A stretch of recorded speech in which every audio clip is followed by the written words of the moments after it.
Zoberme si takú bežnú situáciu. Človek scrolluje sociálnymi sieťami, no a zrazu natrafí na jeden naozaj neuveriteľne lákavý príspevok. Pravdepodobne niečo o karme však. Presne.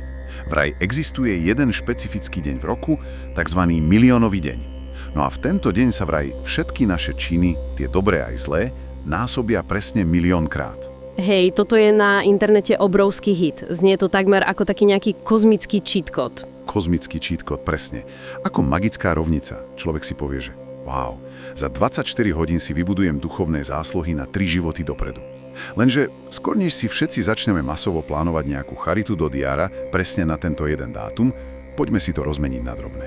To je veľmi dôležité, lebo tá realita je, trochu komplikovanejšia. A presne na to tu dnes sme. V dnešnom hĺbkovom rozbore máme pred sebou naozaj obrovskú kopu prameňov, od tých virálnych článkov cez historické analýzy až po úplne pôvodné staroveké texty.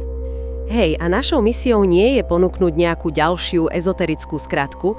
Chceme ísť naozaj k jadru toho, čo o tomto dni hovoria priamo pôvodné buddhistické tradície. Takže bez zbytočných mýtov. Čiže kde vlastne začať? Čo to ten miliónový deň vôbec je? No, v prvom rade musíme vôbec použiť ten správny názov. V tibetskej tradícii sa tento sviatok nazýva Chotrul Duchen. Chotrul Duchen? A to znamená čo presne? Doslovný preklad je Veľký deň zázrakov. Je to jeden zo 4 absolútne hlavných sviatkov v celej tibetskej tradícii, ale, a toto je kľúčové, on nemá žiadny fixný dátum v našom bežnom kalendári. Aha, čiže to nie je ako nejaký náš nový rok alebo niečo podobné? Nie, vôbec nie. Riadi sa to lunárnym cyklom, pripadá to vždy na prvý spln po tibetskom novom roku, ktorý sa inak nazýva Losar. Ale čo ľuďom v tých populárnych článkoch úplne uniká, je fakt, že Chotrul Duchen vôbec nie je len jeden izolovaný deň. Počkaj, čiže to nie je len tých magických 24 hodín? Vlastne nie, je to vyvrcholenie celého 15-dňového obdobia. 15 dní? Fíha, tak to už vôbec neznie ako nejaká jednodňová, instantná záležitosť. Hej, presne tak. A aby to vôbec celé dávalo zmysel, musíme pochopiť, čo sa vlastne celých tých 15 dní oslavuje. A prečo to celé graduje práve tým splnom? Presne. A na to musíme urobiť taký celkom veľký skok v čase. Musíme opustiť Tibet a presunúť sa o viac ako 2500 rokov dozadu. Do starovekej Indie. Hej, konkrétne do jedného indického mesta, ktoré sa volá Šrávasti. Takže sme v Indii pred 2500 rokmi? Čo sa tam v tom meste vlastne udialo? Predstavme si, že historický Buddha je práve v Šrávasti, konkrétne v takom háji zvanom Jetavana. A v tom čase jeho učenie naberá na obrovskej popularite. No a to logicky znamená, že začína prekážať iným učiteľom. Hej, konkurencia. V našich prameňoch sa spomína 6 veľmi vplyvných nebudhistických učiteľov, takzvaných Tirtikov. Tirtikovia, áno. Nešlo o nejakých náhodných okolojdúcich. Boli to lídri, mali podporu vládcov, mali vlastné filozofické školy postavené na logike a dokonca tvrdili, že ovládajú mágiu. A tuším sa cítili dosť ohrození. Buddha im bral študentov aj sponzorov. No jasné, išlo vyslovene o mocenský vplyv v regióne. A tak urobili niečo celkom radikálne. Vyzvali Budhu na verejný súboj. Ale nie na nejakú slovnú, filozofickú debatu, ale na súboj nadprirodzených schopností. A tu by som chcel na chvíľu zastaviť, lebo toto vyvoláva veľmi dôležitú otázku. Počúvam? Celé to Budhovo učenie je predsa o tom, ako potlačiť ego. Ako sa odpútať od svetskej slávy a ilúzií. Prečo by sa pre Boha duchovný učiteľ zúčastňoval na nejakej magickej show? Výborná otázka. A na prvý pohľad to naozaj vyzerá ako obrovský rozpor. Veď to úplne popiera jeho vlastnú filozofiu, nie?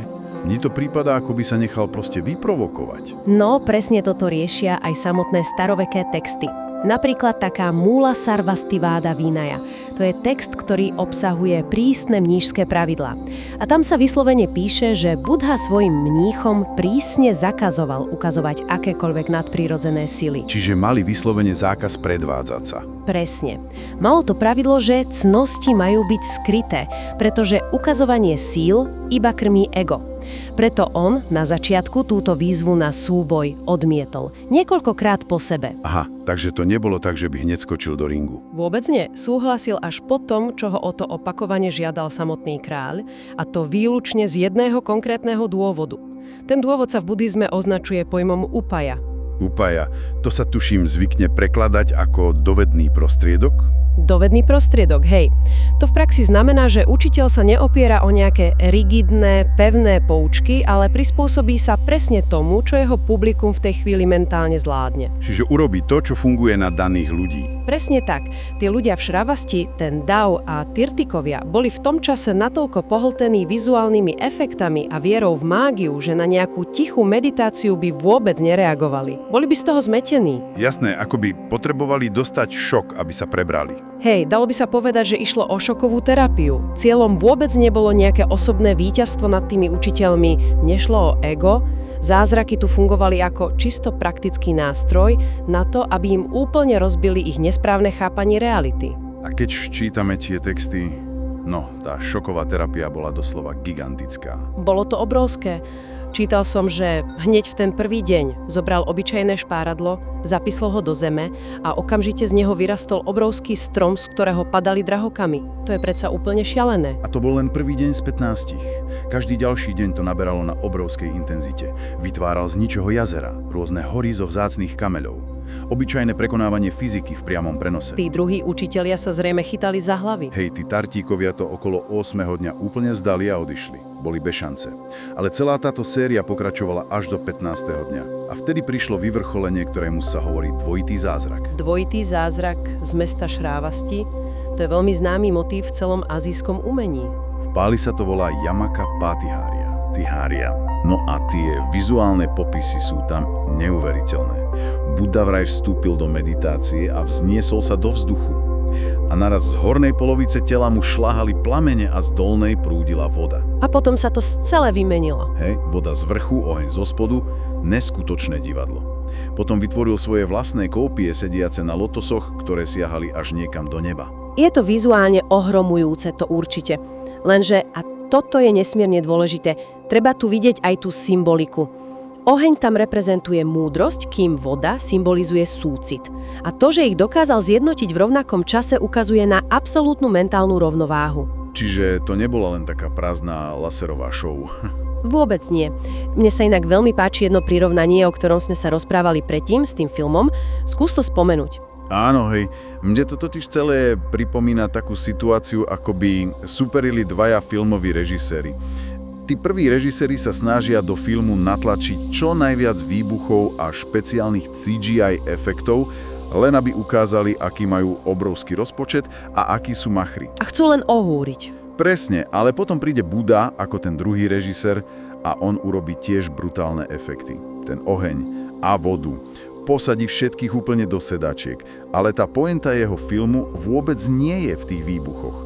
Tie efekty sú tam len na to, aby divák úplne stíhol a bol ochotný prijať tú hlbokú myšlienku, ktorá nasleduje potom. Presne tak. Ak by si ten divák pamätal z celého toho zážitku len to, že videl levitovať človeka a chrliť oheň, tak vlastne vôbec nepochopil celý ten film. Toto prirovnanie je úplne trefné a potvrdzujú to aj samotné buddhistické texty.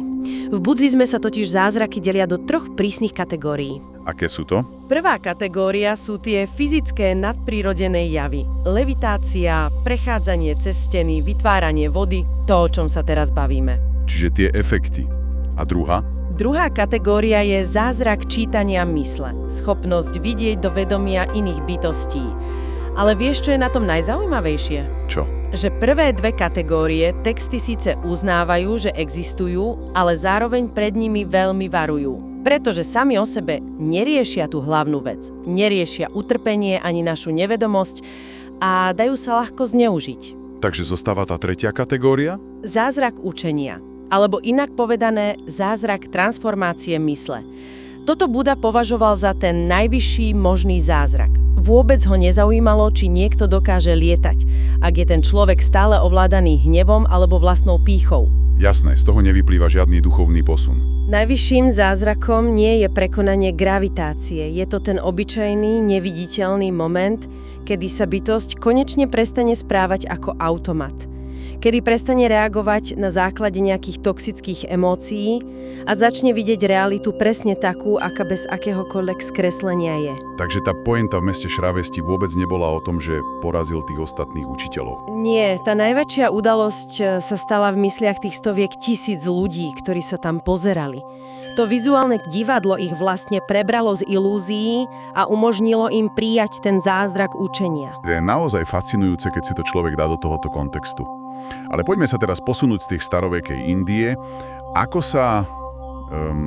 sa vlastne tento celý indický príbeh dostal do Tibetu? A stal sa z toho sviatok plný svetiel a sviečok. To je veľmi prirodzený proces adaptácie. Tibet prevzal celú tú hlbokú filozofiu, ale bolo im jasné, že to potrebujú nejako ritualizovať. Kľúčovú úlohu tu zohral v 15. storočí veľký tibetský reformátor Dzogchen Tkapa. Tsongpopa. Áno. On zaviedol tzv. Veľký modlitebný festival. Po tibetsky sa mu hovorí Monlam a on z tej historickej udalosti vytvoril tých známych 15 dní intenzívnej praxe, ktoré sa končia presne na Chotrul Duchen. A čítal som popisy, že to obdobie Monlam nie je len o nejakom tichom sedení v kláštore. Vôbec nie, bolo to obrovské, oslavovalo sa to celospoločensky. Ľudia sa masovo schádzali, konali sa modlitby, obrovské obety jedla pre chudobných a hlavne tie vizuálne prvky. Vytvárali sa gigantické tormy, to sú také tie zdobené rituálne obety z jačmeňa a masla. A všade svietili tie povestné maslové lampy. Áno, tisíce maslových lámp. V kláštoroch, na domoch, boli to obrovské svetelné inštalácie, pričom každé jedno svetlo malo symbolizovať úplne rozptýlanie tej tmy, tej našej nevedomosti. A tu sa to stáva naozaj, ale naozaj zaujímavým. Práve v tomto tibetskom prostredí, v tomto období, ktoré sa mimochodom nazýva aj Bungžur Dava, začal vznikať ten koncept miliónového dňa. Hej, dostávame sa konečne k tomu násobeniu. Áno, k tomu násobeniu. Často sa hovorí, že účinky činov sa vtedy násobia 100 000 krát alebo 1 000 000 krát. Kde sa toto konkrétne číslo nabralo? Lebo pôvodné indické texty o tom vôbec explicitne nehovoria však. Nehovoria z hľadiska objektívnej analýzy tých prameňov, to musíme rozdeliť na dve roviny. Aké roviny? Tou prvou je vyslovene ľudové doslovné chápanie. Človek si povie, ak teraz spravím dobrý skutok, získam za to obrovský balík zásluh, lebo je dnes špeciálny deň. Čiže taká mentálna excelovská tabuľka, kde sa rátajú úroky. Presne, a treba si na rovinu povedať, že toto plní obrovskú sociálnu a didaktickú funkciu.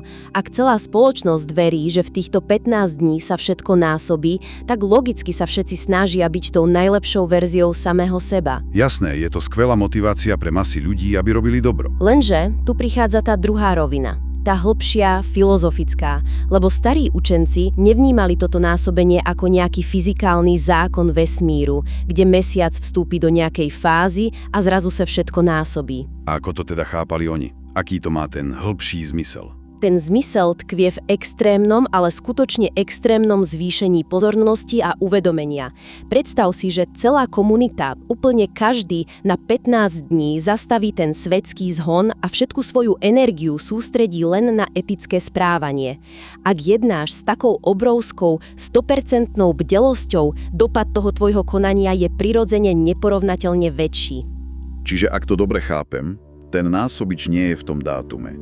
Ten násobič je v hlave toho človeka. Presne tak. Ak som plne prítomný a viem presne, čo robím a prečo to robím, každé moje gesto, každé slovo je 1000-krát silnejšie, ako by som to robil iba tak na autopilota. Presne toto je tá kľúčová myšlienka.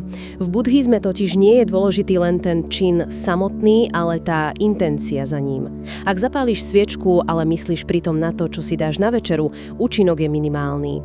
Ale ak ju zapáliš s plne prebudenou, čistou mysľou, ktorá je sústredená na súcit a pochopenie reality, ten efekt je naozaj v prenesenom smysle slova miliónový. Fúha. Tak toto ten koncept okamžite prenáša úplne do inej roviny. A myslím, že toto je aj odpoveď na otázku, čo si z tohto celého môže zobrať moderný človek. Lebo väčšina z nás predsa nesedí niekde v kláštore a nezapáluje stovky lámp. No presne tak. Znamená to, že ten miliónový deň nie je ohraničený nejakým políčkom v kalendári. Je to stav mysle.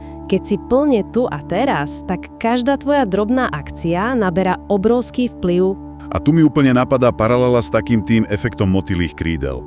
Len pretransformovaným na naše každodenné zvyky. Ako presne to myslíš? No, zoberme si, že jedno jediné plne vedomé rozhodnutie vie zmeniť celý náš smer.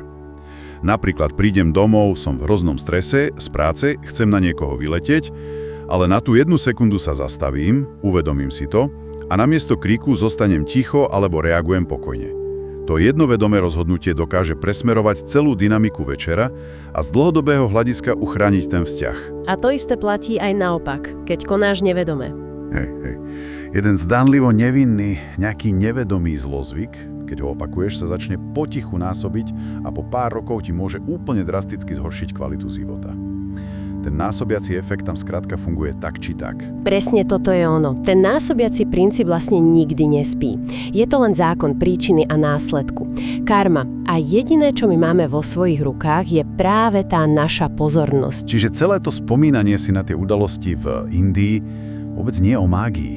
Nie je to únik do ezoteriky, je to skôr taký budíček. Tie svetlá a lampy svietia preto, aby nám pripomenuli, že my máme tú moc formovať svoju vlastnú realitu, len musíme byť naozaj, ale naozaj bdeli v prítomnom okamihu. Myslím, že sme ten pôvodný internetový mýtus naozaj úspešne rozplietli. Zistili sme, že čakať na ten jeden deň v roku, aby sa nám nejako magicky vynásobili dobré skutky a zvyšok roka fungovať úplne bez rozmyslu, je vlastne nepochopenie celej tej filozofie. Každý jeden moment má ten potenciál násobiť svoje dôsledky. Presne. Tá čistá pozornosť je tým jediným skutočným zázrakom. A to je výborná myšlienka na záver dnešného rozboru. Pretože je úplne ľudské a prirodzené, že keď človek číta o tých horiacich telách, o stromoch a diamantoch, chce vidieť to nadprirodzeno, chce vidieť tú mágiu. Ale pointou je začať vidieť tú bežnú realitu okolo nás jasnejšie. Ten najväčší zázrak v našom živote nie je schopnosť vidieť oheň alebo prekonávať gravitáciu. Najväčším zázrakom je jednoducho zastaviť sa a začať vidieť úplne obyčajné veci inak, bez nejakých vlastných ilúzií. S touto myšlienkou to tu dnes môžeme nechať otvorené.